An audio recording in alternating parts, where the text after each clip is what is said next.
मैं जो स्कूल में पढ़ता हूँ, जहाँ से आदर्श स्कूल में मैं पढ़ता था, अभी तक यहाँ पे ऐसी कोई भी घटना हुई नहीं है। अगर इस देश में अगर आपको ये रेपिस ये बंद करना है तो खुलेआम 1 या 2 अपराधी को खुलेआम फांसी दो जनता के सामने। अगर बंद करनी है तो आपको कानून में एक कानून तो बदलना पड़ेगा। आक्रोश है ये जनता का पूरी सिस्टम के लिए है, ये पूरे सिस्टम के अगेंस्ट हमारी जंग है।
मैं जो स्कूल में पढ़ता हूँ, जहाँ से आदर्श स्कूल में मैं पढ़ता था, अभी तक यहाँ पे ऐसी कोई भी घटना हुई नहीं है। ये पहली बार जो हुआ है, ये जो 4 साल का वगैरह, इससे पहले हुए रहेंगे। जो आरोपी है उसमें, जो उसका उम्र 24 या 25 साल है, वो आरोपी बोलते हैं कि लोगों से मैंने सुना है कि वो आरोपी के ऊपर पहले भी पोक्सो अंतर्गत बहुत सारे गुने हैं उसके ऊपर। तो ऐसे आदमी को उन्होंने स्कूल में रखना ही नहीं चाहिए। प्रसारक जो संस्था है उनकी, उन्होंने अपने स्कूल में सीसीटीवी कैमरा नहीं बिठाया। अब कभी भी मैंने बहुत सारी घटनाएं देखी है सर, बहुत सारी घटनाएं देखिए।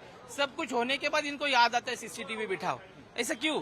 आपके बच्चे नहीं पढ़ते? आपकी माता बहनें नहीं है क्या? आप लोगों ने समझना मांगता ना, आप हमसे इतना पैसा लेते हो, इतने सारे हमसे फीस लेते हो, तो आपका काम है। हम अपने बच्चों को स्कूल में भेजते हैं। क्यों भेजते हैं? आपके भरोसे पे भेजते हैं। नहीं तो हम घर में भी पढ़ा सकते हैं ना। तो इतना पैसा देके आप लोगों को हम भेजेंगे, आप सिक्योरिटी भी चेक नहीं करते हो। हम क्या सोचते हैं, हम हमारे टीचर स्कूल है, उनके भरोसे भेज देते हैं। आरोपी के साथ क्या होना चाहिए? मैं तो बोलता हूँ सीधा, अगर इस देश में अगर आपको ये रेपिस ये बंद करना है तो खुलेआम 1 या 2 अपराधी को खुलेआम फांसी दो जनता के सामने, या फिर खुलेआम जला दो। मेरी तो एक ही कहना है, अपने आप रेप बंद हो जाएगा। इस मामले में पुलिस का क्या भूमिका? पुलिस का तो सर मैं पुलिस के पहले से अगेंस्ट हूँ। पुलिस कुछ काम की नहीं है। पुलिस सिर्फ नेता लोगों के तलवे चाटती है, बाकी कुछ भी करती नहीं है। चाहे तो कुछ भी नहीं, आप कुछ भी करो। पुलिस हर बार बोलती है हमें सहकार्य करो, लेकिन कितना सहकार्य करे जनता? केस रजिस्टर की बात ही नहीं सर। हम आपको, उन्होंने केस रजिस्टर किया 12 घंटे के बाद। ये हुआ है 12 तारीख को, केस रजिस्टर हुआ है 14 तारीख को। 2 दिन के बाद अगर ये क्या करते ये लोग? अगर गरीब लोग जाकर उधर हॉस्पिटल में भी परेशानी उनको सब कुछ। लेकिन आपको ये सारी चीजें देश में अगर बंद करनी है तो आपको कानून में एक कानून तो बदलना पड़ेगा, या फिर जैसे बाहर कंट्री में जैसे होता है वैसे अपन को भी करना पड़ेगा। क्योंकि वही एक चीज है जो ये रेप को बंद कर सकती है। अदरवाइज कोई भी चीज नहीं है। आप देखो कितने रेप होते हैं, किसी को भी फांसी होती है नहीं होती हमें पता ही नहीं चलता है। तो दूसरा कोई यही नहीं करता है ना। डर ही नहीं है। डर पैदा करो, डर बनाओ। डर अगर बनाओगे तो ये चीजें होने वाली है। नहीं तो जिंदगी में कभी भी ना आपकी माँ बहन सुरक्षित है, ना मेरी माँ बहन सुरक्षित है। ये जो आक्रोश है ये जनता का पूरी सिस्टम के लिए है।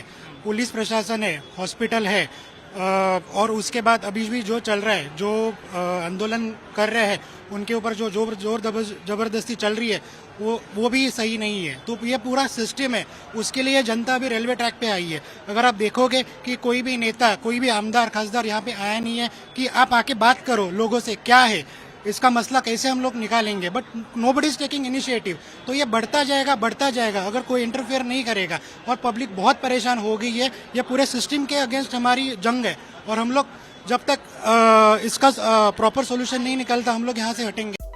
Subscribe to Midday India. Get direct notifications on all our videos by clicking on the bell icon.